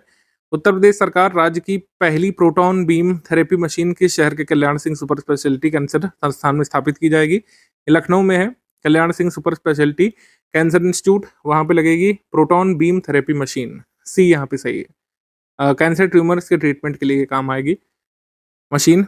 योगी आदित्यनाथ जी ने किस शहर में IBM AI government technology innovation centre का उद्घाटन किया है? लखनऊ में। और लखनऊ ही देश की पहले AI सिटी भी बननी है, इसी वजह से AI के काम यहाँ पर हो रहे हैं। बी सही कथन है। निम्नलिखित में से कौन सा कथन सही? उत्तर प्रदेश राज्य सड़क परिवहन निगम अब बसों को प्रिडिक्टिव मेंटेनेंस कराएगा, यानी कि खराबी आने से पहले ही मरम्मत की जा सकेगी। इसमें AI मशीन लर्निंग का प्रयोग करेंगे, ठीक है। और उत्तर प्रदेश सरकार ने 2026-27 का बजट जो रिलीज किया है, ये 9.12 लाख करोड़ रुपए का है। सही आंसर हो जाएगा इसमें C. 1 and 2 both correct, 1 and 2 both correct, C. Uttar Pradesh में अब 1 ट्रिलियन का गोल जो है शिफ्ट करते करते अब आ चुके हैं 2029-30 तक। पहले इसको जो है 2027 किया गया, उससे पहले कोविड से पहले 2024 तक हमको $1 ट्रिलियन इकोनॉमी बनना था उत्तर प्रदेश को, लेकिन अब फाइनली हम लोग हो सकता है बन पाएंगे 2029-30 तक। पहले इसका टारगेट 2027 शिफ्ट किया गया। इनिशियली जब सबसे पहले अनाउंस किया गया तो $1 ट्रिलियन इकोनॉमी का जो टारगेट था वो 2024 था, फिर 2027 हुआ और अब जाकर के फाइनली जो है 2029-30 का टारगेट रखा गया है। और उत्तर प्रदेश ने अपना इकोनॉमिक सर्वे भी जारी किया है। तो उत्तर प्रदेश पहला स्टेट बन गया है जिसने अपना एक सेपरेट इकोनॉमिक सर्वे जारी किया है। अपना आर्थिक सर्वेक्षण पेश करने वाला देश का कौन सा राज्य बना है? प्रथम राज्य, ठीक है। इसमें बताया कि उत्तर प्रदेश का राष्ट्रीय अर्थव्यवस्था में योगदान 9.1% है, जो 5 साल पहले 8.6% था। फिर आखिरी हमारा सवाल है कि PM mega integrated textile reason and April park जो मित्र पार्क बन रहे हैं, कितने फाइनली बनेंगे? पीएम मित्र पार्क फाइनली 7 बनेंगे, अप्रूव कर दिए गए हैं। उत्तर प्रदेश हरदोई लखनऊ रोड पर बनेगा, उत्तर प्रदेश लखनऊ में एक, इसका नाम जरूर ध्यान रखिएगा। महाराष्ट्र में अमरावती में बनेगा, मध्य प्रदेश में धार जिले में, इसका उद्घाटन वगैरह भी हो चुका है। गुजरात के नवसारी में बनेगा, तमिलनाडु के विरुद्धनगर में बनेगा और तेलंगाना के वारंगल में, कर्नाटका के कलाबुर्गी में बनेंगे ये पीएम मित्र पार्क। सी यहाँ पे सही कथन है, 7 पीएम मित्र पार्क फाइनली बनेंगे।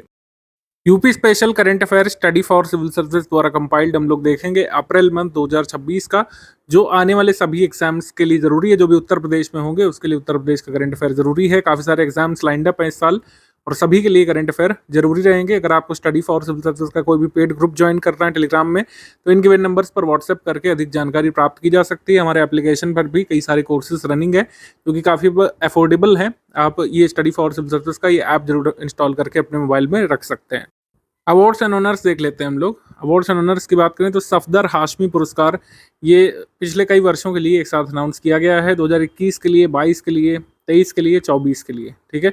25-26 के लिए पुरस्कार नहीं है। ये किसके द्वारा दिया जाता है? सफदर हाशमी पुरस्कार संगीत नाटक अकादमी उत्तर प्रदेश की तरफ से। तो जैसे एग्जाम में आया कि किस फील्ड में दिया जाता है, तो ये दिया जाता है थिएटर और परफॉर्मिंग आर्ट कैटेगरी में, जो मंच पर, रंगमंच पर जो कलाकार जो है प्रदर्शन करते हैं, तो प्रदर्शन कला को बेसिकली सम्मानित किया जाता है। इसमें एक्टर्स, थिएटर आर्टिस्ट, एक्टर्स जो होते हैं उनको सम्मानित किया जाता है। वर्ष 2021 के लिए मनोज कुमार मिश्रा ये रीवा से हैं, मतलब मध्य प्रदेश से हैं, राजेश सिंह ये नई दिल्ली से, अजय कुमार गाजियाबाद से और शुभादीप राहा ये लखनऊ से सम्मानित हुए हैं। तो शुभादीप और अजय कुमार का नाम इंपॉर्टेंट है क्योंकि उत्तर प्रदेश से आर्टिस्ट है, ठीक है, ये ध्यान रख सकते हैं। संगीत नाटक अकादमी उत्तर प्रदेश के द्वारा ये पुरस्कार दिया गया था।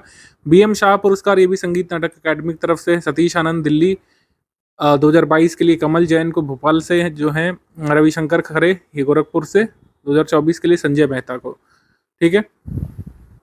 बीएम शाह पुरस्कार भी थिएटर आर्टिस्ट को दिया जाता है। ये पुरस्कार ब्रजमोहन शाह जो उत्तराखंड के एक प्रसिद्ध रंग निर्देशक और कला नाटककार थे, उनके नाम पर ये पुरस्कार जो है इसका नाम है, ठीक है। बीएम शाह पुरस्कार, ब्रजमोहन शाह पुरस्कार, और ये दिया जाता है किसको? रंगमंच कलाकारों को, थिएटर आर्टिस्ट जो होते हैं उन्हें दिया जाता है। स्कीम्स कैंपेन इनिशिएटिव में सेफ मोबिलिटी इनिशिएटिव, ये नेशनल इंटरनेशनल करंट अफेयर के वीडियो में भी उन्होंने डिस्कस किया था।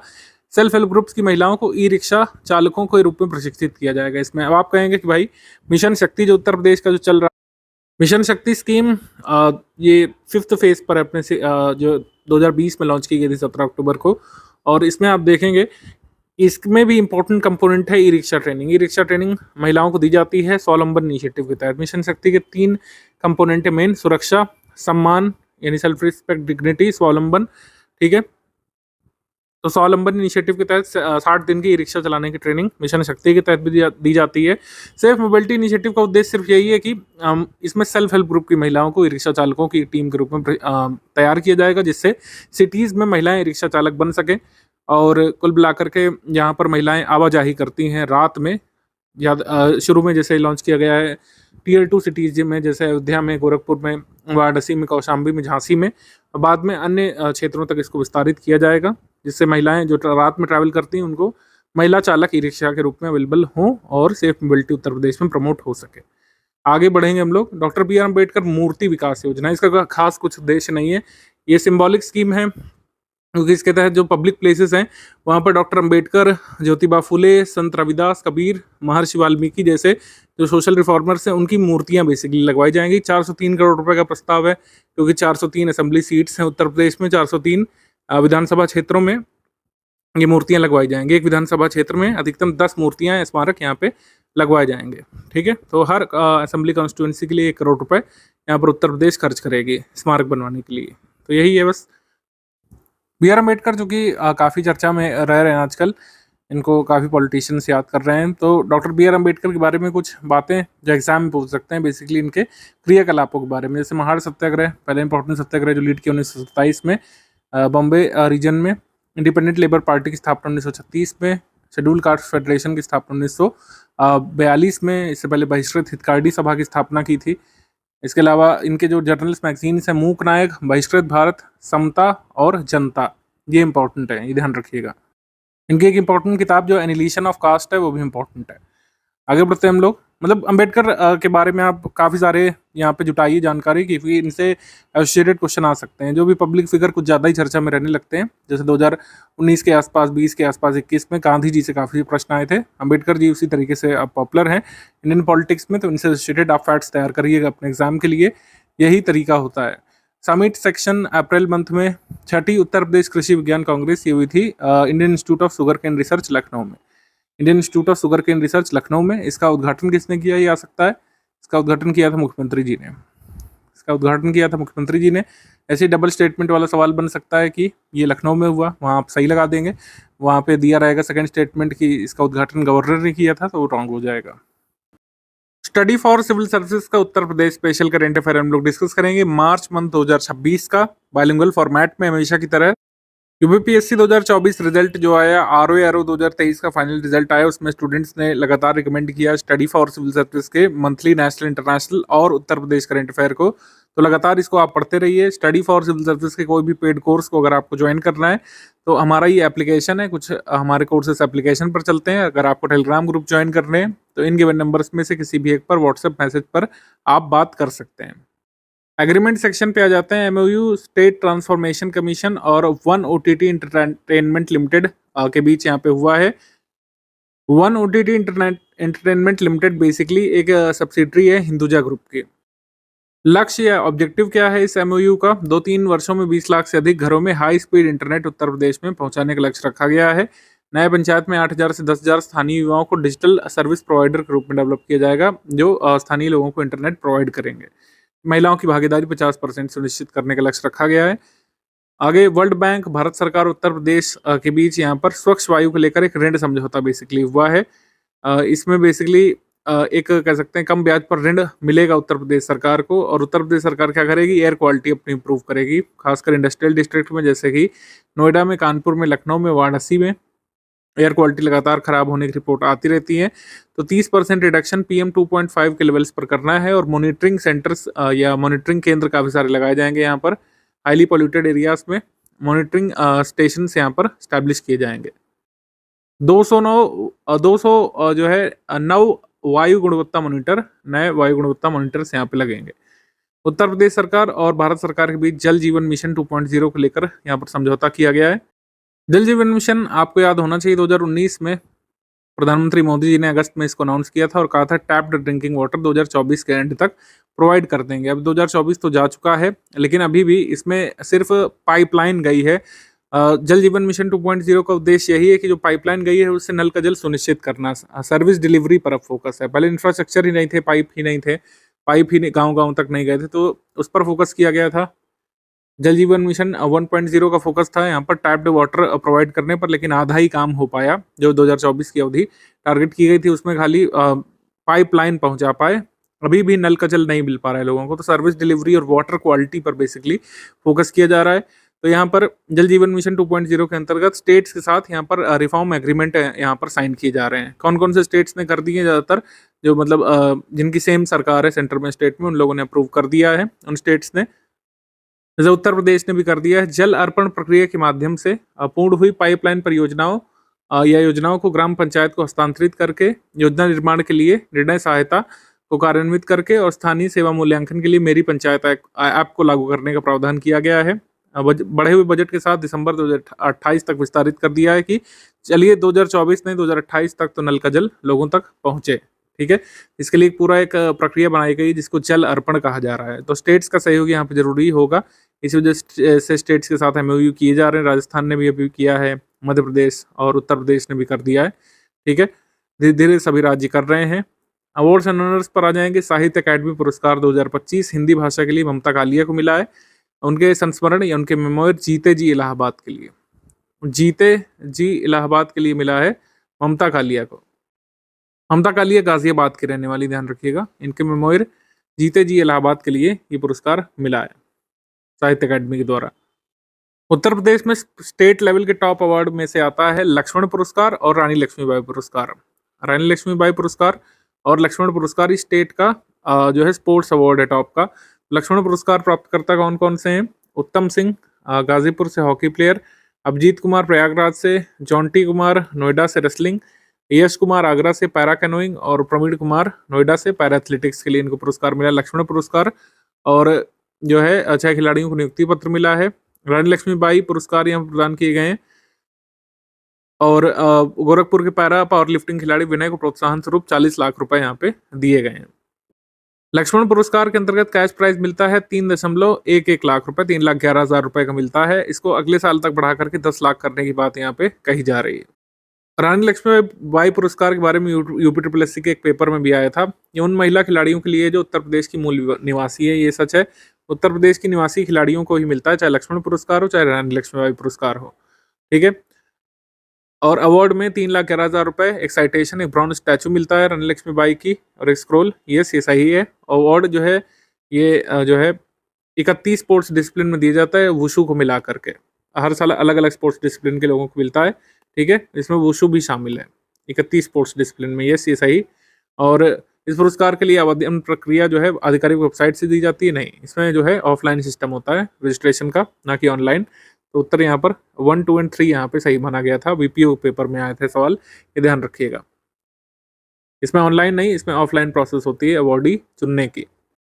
रानी लक्ष्मीबाई पुरस्कार ये उत्तर प्रदेश की महिला एथलीट्स को यहाँ पे दिए गए। प्राची सहारनपुर से एथलेटिक्स में, तानिया चौधरी बागपत से अवार्डी, प्रगति केसरवानी लखनऊ से और वंतिका अग्रवाल यहाँ पर शतरंज से। 4 अवार्डी यहाँ पर रही रानी लक्ष्मीबाई अवार्ड की उत्तर प्रदेश में, ठीक है। आगे बढ़ते हैं हम लोग। स्कीम्स कैंपेन इनिशिएटिव देख लेते हैं। ग्राम परिवहन योजना नेशनल इंटरनेशनल करंट अफेयर में बताया था आपको। ग्रामीण जनता को ब्लॉक लेवल, तहसील और जिला मुख्यालय तक सीधी और सुरक्षित पहुंच प्रदान करने के लिए, क्योंकि उत्तर प्रदेश में कई सारे ऐसे रिमोट विलेजेस हैं जहां पर लोगों को पैदल या फिर निजी वाहन से जाना पड़ता है। अगर उनको ब्लॉक जाना है अपने या फिर तहसील तक जाना है कोई काम से, तो निजी क्षेत्र के बस संचालकों के माध्यम से जो है ग्रामीण मार्गों पर ये सेवा प्रदान करने का उद्देश्य है। निजी जो ट्रांसपोर्टर्स हैं वो यहाँ पर गांवों में अपनी बस चला सकते हैं, लेकिन यहाँ पे निर्धारित किया गया है कि 8 वर्ष तक पुरानी बस होनी चाहिए। 8 वर्ष से पुराने वाहनों को इसमें नहीं शामिल करेंगे, ध्यान रखिएगा, क्योंकि क्वालिटी भी देखना है। पंजीयन तिथि से अधिकतम 8 वर्ष तक की आयु के वाहन योजना के अंतर्गत संयोजित हो सकते हैं। गाँव में चलेंगे, वो टिकट अपना वसूलेंगे और रूरल कनेक्टिविटी इंप्रूव होगी। तो कनेक्टिविटी एक इंपॉर्टेंट एस्पेक्ट है यूपीपीएससी मेंस के सिलेबस में, उसमें आपकी ग्राम परिवहन वाला ये मेंशन कर सकते हैं। ग्राम परिवहन योजना 2026 में अप्रूव हुई है।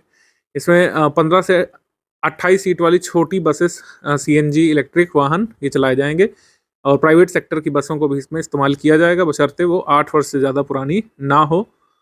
नवयुग पालिका योजना ये भी अर्बनाइजेशन या अर्बन कनेक्टिविटी से एसोसिएटेड स्कीम है। इसमें अर्बन डेवलपमेंट बेसिकली करना है और ऐसे जिले उत्तर प्रदेश के 58 शामिल किए गए हैं जहां पर म्यूनिसिपल कॉरपोरेशन नहीं है। तो कितने डिस्ट्रिक्ट यहाँ पर शामिल किए गए हैं? 58 डिस्ट्रिक्ट। 58 डिस्ट्रिक्ट में करीब 55 नगर पालिकाओं को शामिल किया गया है, 3 नगर परिषद को शामिल किया गया है, ठीक है।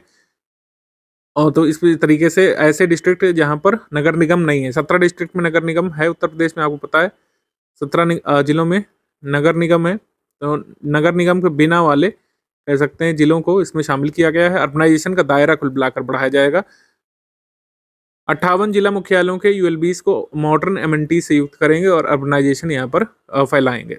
ये उद्देश्य नवयुग पालिका योजना का। तो नॉन म्यूनिसिपल कॉर्पोरेशन वाले डिस्ट्रिक्ट शामिल किए गए हैं, चीज़ ध्यान रखिएगा आप। उत्तर प्रदेश निजी बिजनेस पार्क विकास योजना मंत्रिपरिषद ने अप्रूव किया है। निजी बिजनेस पार्क विकास योजना, प्रत्येक बिजनेस पार्क 45 वर्षों की रियायत अनुबंध अवधि पर विकसित किया जाएगा और जिसे अतिरिक्त 45 वर्षों तक बढ़ाया जा सकता है बाद में। प्राइवेट बिजनेस पार्क्स जो हैं ये ready to operate plug and play facilities के साथ जो है ये बनाए जाएंगे, ठीक है, जिससे यहाँ पर लोग आकर के अपने ऑफिसेस डेवलप कर सकें, रिसर्च एंड डेवलपमेंट सेंटर डाल सकें, बड़ी बड़ी कंपनियाँ ग्लोबल कैपेबिलिटी सेंटर खोल सकें, ऑपरेशनल हब यहाँ पर अपने इस्टेब्लिश कर सकें। इस वजह से ये प्राइवेट बिजनेस पार्क यहाँ पर इस्टेब्लिश किए जाएंगे। ज़्यादातर जो डेवलपिंग स्टेट्स हैं वो ये मेथड अपना रहे हैं कि लोगों को प्रमोट कर रहे हैं, प्राइवेट लोगों को, कि आप यहाँ पे इन्वेस्ट करिए, हम आपको फैसिलिटीज़ देंगे, कंसेशन देंगे ज़मीन खरीदने में, स्टैम्प ड्यूटी में, और ईज ऑफ डूइंग बिजनेस के जरिए आपके काम भी आगे बढ़ाते चले जाएंगे। इसी वजह से निवेश मित्र जो है यहाँ पे चलता है। निवेश मित्र अभी लॉन्च किया गया, उसके बारे में डिस्कस करेंगे, उसका 3.0 वाला वर्जन। समिट सेक्शन कॉन्फ्रेंसेस में रणनीतिक संचार सम्मेलन, स्ट्रैटेजिक कम्युनिकेशन कॉन्क्लेव भारतीय सेना के सेंट्रल कमांड ने लखनऊ में किया था। बस इतना ही यहाँ पे ज़रूरी है। थीम देख सकते हैं। विषय क्या था? विषय था subject strategy communication in emerging multi domain operations, ये था इसमें। तो स्ट्रैटेजी कम्युनिकेशन पर भारतीय सेना के कह सकते हैं सेंट्रल कमांड का ये कहाँ पे हुआ था आयोजन? कनक्लेव लखनऊ में। रैंक्स रिपोर्ट इंडेक्स के बारे में बात करें तो क्राइम इन इंडिया की रिपोर्ट आई थी, इसमें कहा गया है कि scheduled caste scheduled tribes SC/ST act में पब्लिक प्लेसेस डिनाइल के जो केसेस हैं वो सबसे ज़्यादा उत्तर प्रदेश में दर्ज किए गए थे, 96% करीब। 8वीं वार्षिक विश्व वायु गुणवत्ता रिपोर्ट IQ एयर की आई है।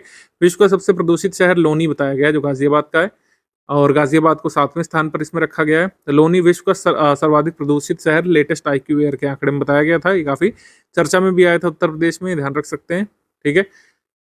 और इसमें लखनऊ को 58th मोस्ट पोल्यूटेड यहाँ पे बताया गया है। 66 मतलब टोटल 66 सिटीज़ जो हैं टॉप 100 में से वो इंडिया से हैं टॉप पोल्यूटेड में। आगे बढ़ते हैं। राजकोषीय स्वास्थ्य सूचकांक, जैसे हमने नेशनल इंटरनेशनल करंट अफेयर में डिस्कस किया, बहुत ज़्यादा इंपॉर्टेंट है। CGPSC में भी आया था, ये दूसरा संस्करण है। नीति आयोग ने पहला फिजिकल हेल्थ इंडेक्स 2025 में लाया था, ये सेकंड वाला लाए हैं 2026 में। इसमें जो कुल मिलाकर के जो स्तंभ हैं, जो कह सकते हैं पिलर्स हैं, वो है व्यय की गुणवत्ता, राजस्व जुटाना, राज्य का राजकोषीय विवेक, ऋण सूचकांक और ऋण स्थिरता, और प्रमुख राज्यों को अचीवर, फ्रंट रनर, परफॉर्मर और एस्पिरेशनल जैसे कैटेगरी में रखा गया है। 5 पिलर कौन से हैं? Quality of expenditure, revenue mobilisation, fiscal prudence, debt index और डेट सस्टेनेबिलिटी जो है मेजर किस कैटेगरी में रखा गया? अचीवर, फ्रंट रनर, परफॉर्मर और एस्पिरेशनल, ठीक है। 18 प्रमुख राज्यों के साथ ही 10 पूर्वोत्तर और हिमालयी राज्यों को भी इसमें शामिल किया गया है, ठीक है। उत्तर प्रदेश की समग्र रैंकिंग क्या मिली है? उत्तर प्रदेश को यहाँ पर 8वां स्थान मिला है, और उत्तर प्रदेश को स्कोर मिला है 41.9। ये इंपॉर्टेंट है, ध्यान रखिएगा। समग्र रैंकिंग क्या उत्तर प्रदेश की इस इंडेक्स में 8वीं, और उत्तर प्रदेश को यहाँ पर फ्रंट रनर कैटेगरी में रखा गया है। किसमें रखा गया? फ्रंट रनर में। बाकी अलग अलग इंडेक्स में ये वैसे तो याद रखने की ज़रूरत नहीं है, लेकिन एक बार चाहे तो आप देख सकते हैं, अलग से आ गया तो। ओवरऑल रैंकिंग इसमें ज़्यादा पूछी जाती है। ओवरऑल रैंकिंग उत्तर प्रदेश की 8th है, जो है 18 में से, या टॉप 10 में 8, और स्कोर है 41.9। स्टेटस है राज्यों में फ्रंट रनर का। स्टडी फॉर सिविल सर्विस के उत्तर प्रदेश स्पेशल करंट अफेयर के वीडियो में आप सभी का स्वागत है। फरवरी मंथ 2026 के most important UP special current affair हम लोग कवर करेंगे, और यूपी SSC, UPPSC 2026 और आगे के सभी एग्जाम्स के लिए करंट अफेयर जरूरी रहेगा। इस एग्रीमेंट यहाँ पर साइन किया गया उत्तर प्रदेश और इंडियन ऑयल कॉर्पोरेशन लिमिटेड के बीच। IOCL और उत्तर प्रदेश ने यहाँ पर समझौता किया है एक इंटरनेशनल क्रिकेट स्टेडियम के लिए, जो ऑलरेडी निर्माणाधीन है। कहाँ पे? गोरखपुर में। इंटरनेशनल क्रिकेट स्टेडियम जहाँ पर मैचेस होते हैं, ज़्यादातर मैचेस अब लखनऊ में होते हैं, इकाना में, और कानपुर में ग्रीन पार्क में हुआ करते थे ज़्यादातर टेस्ट मैचेस, अब नहीं हो रहे हैं। और निर्माणाधीन स्टेडियम 2 जगह पर है, गोरखपुर में निर्माणाधीन है जिसमें ये इंडियन ऑयल कॉर्पोरेशन हेल्प करेगा बेसिकली, और एक वाराणसी में निर्माणाधीन है। तो वाराणसी में और गोरखपुर में स्टेडियम में बन रहे हैं, देखते हैं कब तक ये बनते हैं।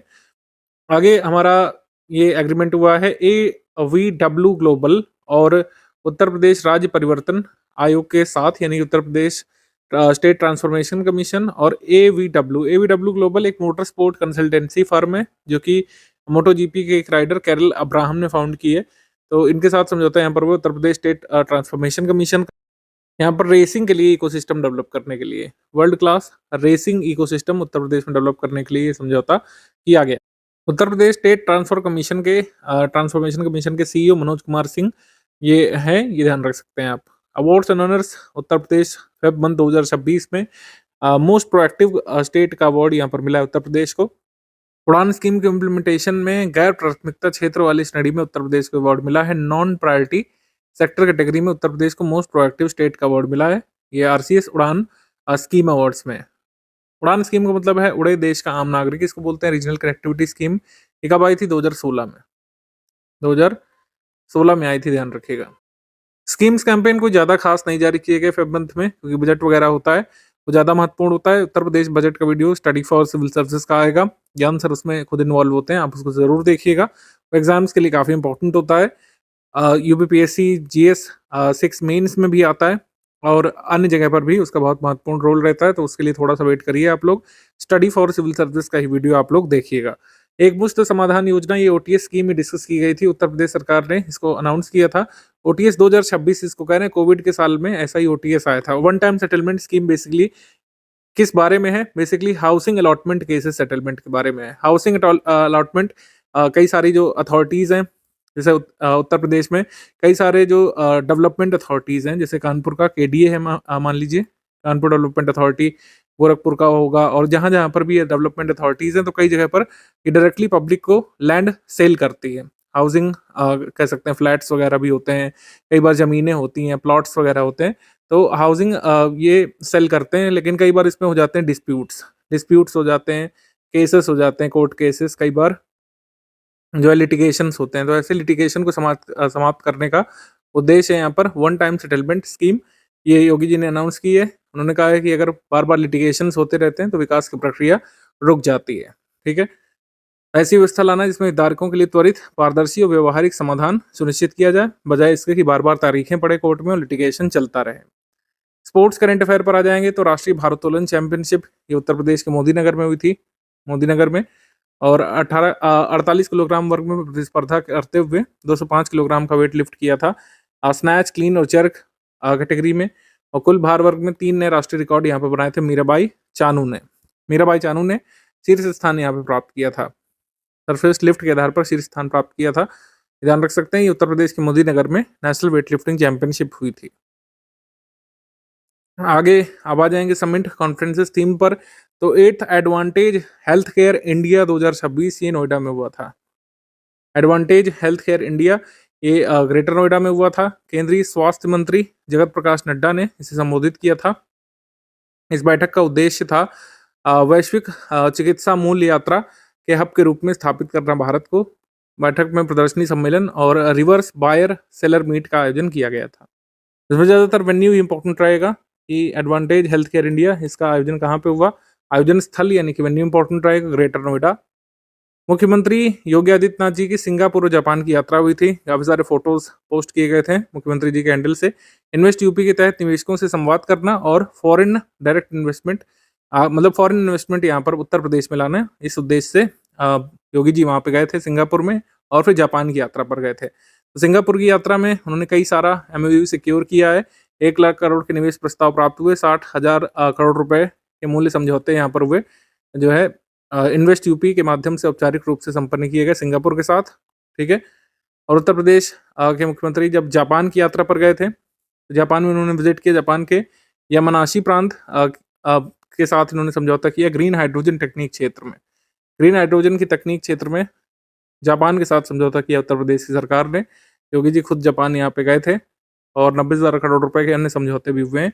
योगी आदित्यनाथ जी ने वहाँ पे स्किल, स्टेबिलिटी और स्पीड का मंत्र दिया था। स्किल, स्टेबिलिटी एंड स्पीड, ठीक है। टोक्यो और यामानाशी सिटीज़ का दौरा किया था जापान में। ये फोटो और वीडियो काफ़ी वायरल हुआ था, जो पोस्ट किया गया था मुख्यमंत्री जी के हैंडल से। जापान की 600 किलोमीटर प्रति घंटे की मैगलेव ट्रेन पर इन्होंने यात्रा की थी। 100 किलोमीटर की परीक्षण यात्रा जो है योगी जी ने खुद बैठ करके जापान में की थी। ये इंग्लिश मीडियम में भी गिवन है कि इन्वेस्ट यूपी के माध्यम से कई सारा एमओयू सिक्योर किया गया है। देखिए, एमओयू अनाउंस होना कोई बहुत बड़ी बात नहीं है, कई सारे देशों से हमने किया है। उत्तर प्रदेश व्यापार मेला जब हुआ था, तो कई सारा एमओयू आता है। जो ज़मीन पर काम होते हैं, यानी कि जो इम्प्लीमेंटेशन होता है, वो इम्पोर्टेंट होता है, ठीक है। जैसे उत्तर प्रदेश में कहाँ पर कोई कारखाना बन रहा है, वो अचीवमेंट जो है, वो शुरुआत जो है, वो आप मेंस के पेपर में लिख सकते हैं। ज़्यादातर एमओयू वाली चीज़ें आपको मुख्य परीक्षा में लिखने से बचना चाहिए। हालाँकि फैक्ट के रूप में ज़रूरी है कि जो उत्तर प्रदेश के मुख्यमंत्री जो हैं, ये कहाँ की यात्रा पर गए थे? Singapore, Japan. और जापान के साथ इन्होंने किस टेक्नोलॉजी में इन्वेस्टमेंट के एमओयू सिक्योर किए हैं उत्तर प्रदेश सरकार ने as a whole? Green hydrogen technology के क्षेत्र में। ये एग्जाम में आ सकता है। 26वां अंतर्राष्ट्रीय बिजनेस समिट, ये एमिटी यूनिवर्सिटी ग्रेटर नोएडा उत्तर प्रदेश में हुआ था। इनबुश एरा इसको कहा जा रहा है। इनबुश एरा यानी अंतर्राष्ट्रीय बिजनेस समिट एमिटी यूनिवर्सिटी में। इस सम्मेलन का उद्घाटन केंद्रीय मंत्री ज्योतिरादित्य एम सिंधिया ने किया था। इसका मुख्य उद्देश्य वैश्विक व्यापार परिदृश्य में इनोवेशन और रिसर्च को प्रमोट करना। ये था एमिटी यूनिवर्सिटी ग्रेटर नोएडा में। मेला महोत्सव त्यौहार में सूरज कुंड अंतर्राष्ट्रीय शिल्प मेला लगता है। ये हरियाणा में लगता है, फरीदाबाद में इस बार लगा है, हरियाणा में। और इस बार थीम राज्य है मेघालय के साथ उत्तर प्रदेश। थीम राज्य है मेघालय के साथ उत्तर प्रदेश।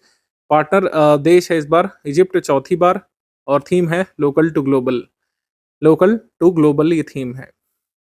आगे बढ़ते हैं। भारत नेपाल मैत्री महोत्सव, इंडिया नेपाल फ्रेंडशिप फेस्टिवल, ये उत्तर प्रदेश और नेपाल से सीमा साझा करने वाले जो 8 बॉर्डर डिस्ट्रिक्ट हैं उत्तर प्रदेश के, वहाँ पे हुआ था। कौन कौन से 8 डिस्ट्रिक्ट सीमा साझा करते हैं नेपाल से? सिद्धार्थनगर, महाराजगंज, कुशीनगर, बलरामपुर, श्रावस्ती, बहराइच, लखीमपुर खीरी और पीलीभीत, ये नेपाल सीमा साझा करने वाले जिले हैं। तो नेपाल के आर्टिस्ट यहाँ पे आए थे। उत्तर प्रदेश का जो फोक कल्चर है, डांस सॉन्ग वहाँ पे दिखलाया गया। भारत नेपाल मैत्री महोत्सव ये करंट अफेयर के लिहाज से जरूरी है, पूछा जा सकता है।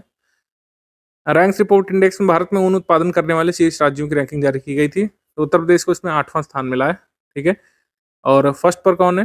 फर्स्ट पर राजस्थान है वुल प्रोड्यूसिंग में।